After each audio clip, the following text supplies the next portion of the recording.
नमस्कार, speed news live 24 में आपका स्वागत। अब देखते हैं स्पीड न्यूज टॉप 10 खबरें। देश की अंतर्राष्ट्रीय विमान माल ढुलाई अक्टूबर में एक साल पूर्व के 90% पर पहुंच गई है।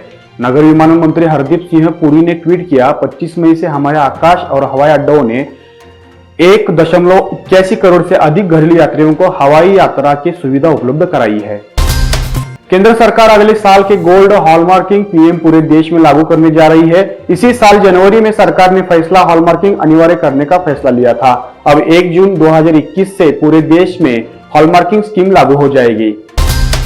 प्रधानमंत्री नरेंद्र मोदी ने सुरक्षा बल और भारतीय सेना के जवानों के संग राजस्थान के जैसलमेर में लोंगेवाला बॉर्डर पर दिवाली मनाई। उन्होंने जवानों को संबोधित करते हुए उनके शौर्य और पराक्रम की तारीफ की। पीएम ने कहा कि आज का भारत समझने और समझाने की नीति पर विश्वास रखता है, लेकिन अगर हमें आजमाने की कोशिश की तो जवाब उतना ही प्रचंड रूप से दिया जाएगा।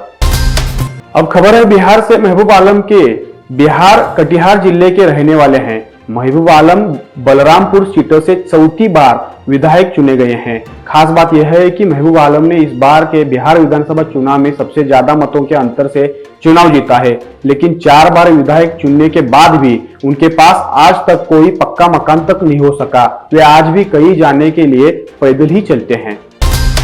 बिहार में नई सरकार के गठन को लेकर कवायद तेज हो गई है। इस बीच नए मंत्रिमंडल को लेकर भी अब चर्चा प्रारंभ हो गई है। राष्ट्रीय जनतांत्रिक गठबंधन के फिर से सत्ता में वापसी के बाद इतना तो तय है कि बिहार के मुख्यमंत्री की कुर्सी एक बार फिर से नीतीश कुमार काबिज होंगे, लेकिन इस बार उनके मंत्रिमंडल में कोई नए चेहरे शामिल होंगे।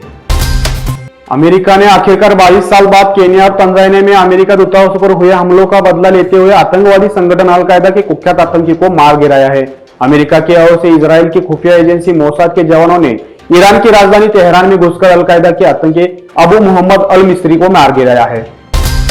राष्ट्रीय जनता दल के नेता तेजस्वी यादव ने आरोप लगाया है कि महागठबंधन 20 सीटों पर बेहद कम अंतर से हारा है और कई सीटों पर बड़ी तादाद में पोस्टल बैलेट को अमान्य घोषित किया गया है।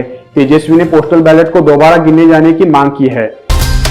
उपराष्ट्रपति एम वेंकैया नायडू ने बाल दिवस पर बच्चों को बधाई देते हुए कहा है कि अच्छे गुणों का विकास बचपन में ही किया जाना चाहिए। श्री नायडू ने शनिवार को एक संदेश में कहा कि बच्चों का पालन पोषण प्रेम और सम्मान के साथ किया जाना चाहिए।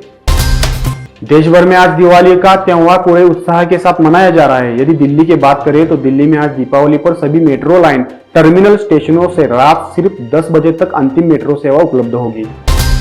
अब खबर है खेल की। इंडियन प्रीमियर लीग के अगले सीजन में नई टीम शामिल करने की खबर लगातार तोड़ रही है। इसी बीच भारत के पूर्व कप्तान राहुल द्रविड़ ने कहा कि लीग विस्तार के लिए पूरी तरह से तैयार है।